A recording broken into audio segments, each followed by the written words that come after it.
Hello, loves. How are you today? I'm just hanging out being me and, got my ponytail going on. It's kind of warm. We're working on getting our air conditioning replaced, and that's not happening till tomorrow. And it's in the 90s today in Texas. Probably hear some cars going by. But there was just something on my heart. I'm just kind of talking. And the thing that really came to me is competitiveness among women. And I've kind of touched upon this a little bit in my blog and a little bit on one of the other videos that I've done on YouTube, and I'll try to attach that to this video. It's called Sister Against Sister. And I had that inspiration. It's more of an audio video. I had that inspiration after I joined a sistership group, which I'm still a part of. And they're just so loving. I just found so much love and so much acceptance, and there's just such a beauty when sisters come together in love and embrace one another for our diversity and within our similarities and with our spirituality. And it's just a real beautiful thing. So one of the things that I really like to endeavor in days to come, as I begin to come out of my shell from, healing from some things, but is to have sistership circle meetings, And I just think it's lovely. I used to have that with some of the women, from the Lilac Center when I did workshops, and we would come together and look at one another and just embrace some of the beauty that we see in each other and express that, because we need that as women in this society. We live in a society, number one, where there are more women than there are men. So, that takes us back to the competitive ancient times when there were more women than there were men, and men took more than one wife, and they had concubines and tribes. Basically they had tribes. So there was this great competition. And even more ancient than that, there were areas in this globe and in humanity where women were actually the majority, and we took over almost like the masculine energy, and we dominated areas of the globe. But that's ancient history. Nowadays, it's more physicality. The more I look at it, the more I really intuit into it. It's physicality. I watch influencers all the time. I love them dearly, but I hear a lot of, we need to live from the outside in. We need to prepare our outside so it looks a certain way, and that makes us feel better on the inside. And although superficially that might happen, that way of thinking is actually ego. It is an ego way of presenting ourselves. We don't really get the richness of living in this body on this earth if we're going from the outside in and making ourselves, dressing ourselves on the outside so that we will accept ourselves on the inside and feel better. It's not really how it works. We have the source and the light of that source, the light of God that lives inside of us, and we live. Our life is created from the inside out. We need to learn, sisters, listen, and men also, whatever your persuasion, however you look at life, however you are gendered, however you look at your gender, listen, please. Embrace and love yourself. Number one, for who you are. We have this competition, or this air of, women have to look a certain way. We have to be a certain weight. We have to present ourselves a certain way. We have to be a certain age. We have to be a certain something. There's always a certain something that we have to be that makes us presentable or attractive to, those we want to attract.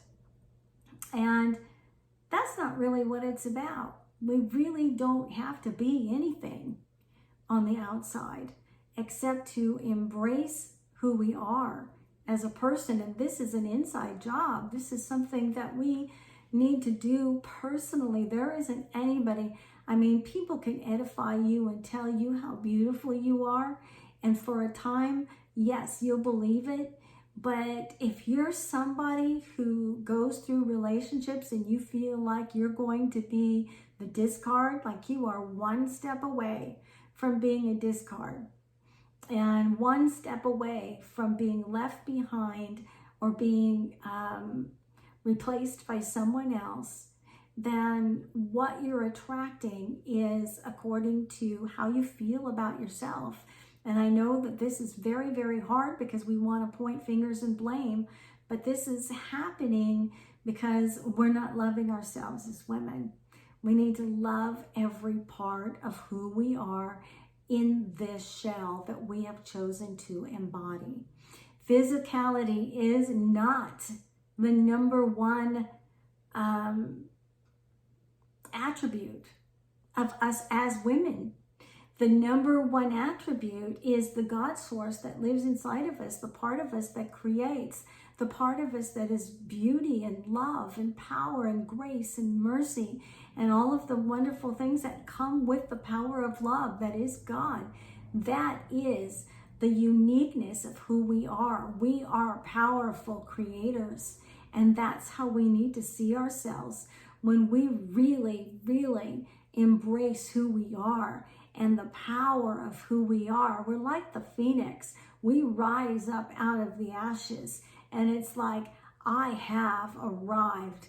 I am the divine feminine. And yes, I have masculine as well, because both genders have both of that in us, you know.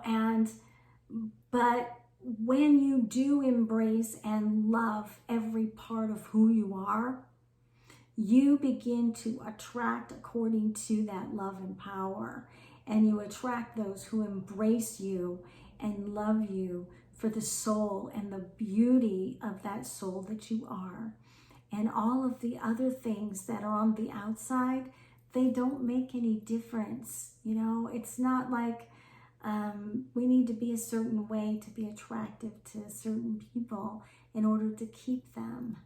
And we don't need to be a certain way in order to keep them around or behave a certain way. The only thing we need to be is the powerful person that we really truly are and who we've meant to be. We are here on this earth, on this planet, in order to accomplish a really blessed purpose in this lifetime. And this has become very, very important to me, is that I start thinking, wow, why am I wasting my time on some things? My stomach is growling, I'm so sorry. I hope you don't hear that, but if you do, I'm sorry. I think it's lunchtime or past that, but I hope that this makes a lot of sense.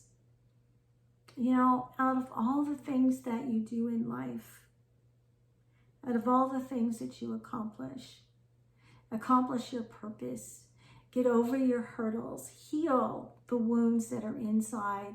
The wounds are what cause you to reject. You reject yourself, you reject others, you think others are responsible for what's going on in your life, whether that person is a narcissist or whether they are a codependent, or whatever label you think you want to put on that soul. That soul is somebody who is, you know, trying to find their purpose.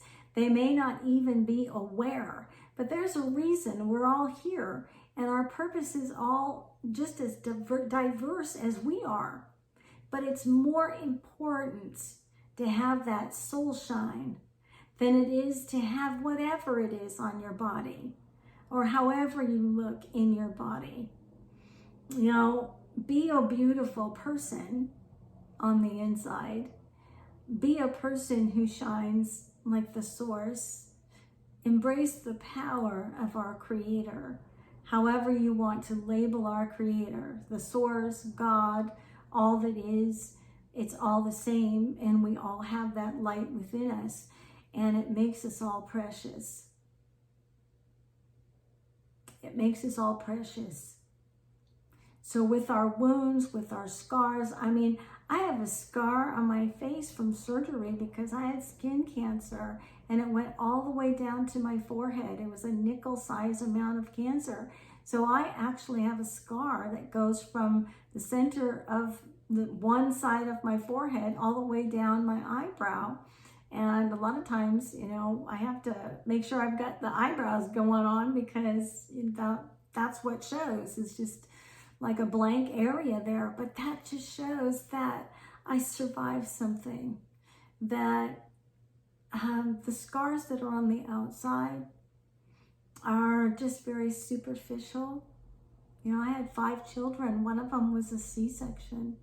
So I have, you know, the bikini cut down below, you know, not to be too personal, but it says I gave birth to a beautiful child.